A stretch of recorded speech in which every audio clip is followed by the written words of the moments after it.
সেই 28 তারিখে কিন্তু ফলাফল চূড়ান্ত হয়ে যেত, কিন্তু কেন পারি নাই? মৃত্যু ভয় ছিল। যথাসময়ে আমরা মাঠে থাকি না। খালি অসুস্থ, আজকে পুরো জাতি অসুস্থ হয়ে গেছে, চোর ডাকাতে ভরে গেছে দেশ। সিলন ফ্যামিলি ব্লেন্ডের কড়ালিকার আর সতেজ সাদের পারফেক্ট ব্লেন্ডে স্বপ্নেরা মিলুক টানা। কবরস্থানে গিয়ে দেখেছি, এমন অনেকের কবর দেখেছি যারা মৃত্যুর ভয়ে মুক্তিযুদ্ধে যায় নাই। আমার কথা বুঝতে পারছেন? এর বুঝতে হবে, যারা মৃত্যুর ভয়ে মুক্তিযুদ্ধে যায় নাই। কথাটা বলছে কে জানেন? আমি না, এটা বলছে ডাক্তার মেজর আর্নেস্টো চে গুয়েভারা। উনি কিউবার একজন মুক্তিযোদ্ধা ছিলেন, পরবর্তী পর্যায়ে বলিভিয়ায় ওনাকে হত্যা করা হয়েছে। এই কথাটা আমি এই কারণে বলছি যে আমরা যারা আজকে এখানে উপস্থিত হয়েছি, মঞ্চেও আছি, মঞ্চের নিচেও আছি, আমরা আজকে 15টা বছর আন্দোলন করছি। আন্দোলনের কোন ফল আমরা ঘরে আনতে পারি নাই। এবার আমরা যখন প্রশ্ন করি যে কেন হচ্ছে না, আমরা যখন নিজে নিজে জিজ্ঞেস করি যে আমরা যথাসময়ে আমরা মাঠে থাকি না। প্রিয় ভাইরা, অনেক দুঃখের কথাটা বললাম। কেন বললাম?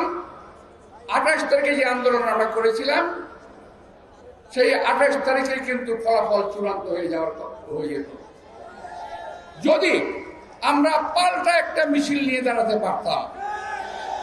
কিন্তু কেন পারি নাই? মৃত্যু ভয় ছিল, রক্ত দেওয়ার ভয় ছিল। যদিও আমরা হাজার কণ্ঠে বলি খালেদা জিয়ার ভয় নাই, রাজপথ ছাড়ি নাই, খালেদা জিয়ার কিছু হলে জ্বলবে আগুন, ঘরে ইত্যাদি স্লোগান দেই। খালেদা জিয়াকে আমাকে এই কথা শুনিয়ে কোনো লাভ নাই। আমাদেরকে তৈরি হতে হবে। খালেদা জিয়া মানে গণতন্ত্র, খালেদা জিয়া মানে এদেশের স্বাধীনতা। এক ভাই নিয়ে আসছে, ব্যানার নিয়ে আসছে, কিছুই লেখে নাই, দেশনেত্রী বেগম খালেদা জিয়ার একটা ছবি, নিচে লেখা আছে খালেদা জিয়া সুস্থ হলে দেশ সুস্থ থাকবে, আর কোন স্লোগান নাই। কথা তো ঠিক, খালেদা জিয়া অসুস্থ, আজকে পুরো জাতি অসুস্থ হয়ে গেছে, চোর ডাকাতে ভরে গেছে দেশ। এটা আমার বক্তব্য না, পত্রিকা খুললেই আজকাল দেখা যায়। আমাদের কিছু সাংবাদিক ভাইদের ইদানিং একটু সাহস হয়েছে বলে আমার মনে হয়। সরকার পত্রিকা লিখতে দেয় না, চুরি বাটপাড়ির কথা লিখতে দেয় না, চোরদের কথা লিখতে দেয় না, কিন্তু কিছু খবর প্রকাশ হয়ে যায়, বিশেষ করে সোশ্যাল মিডিয়ার কারণে।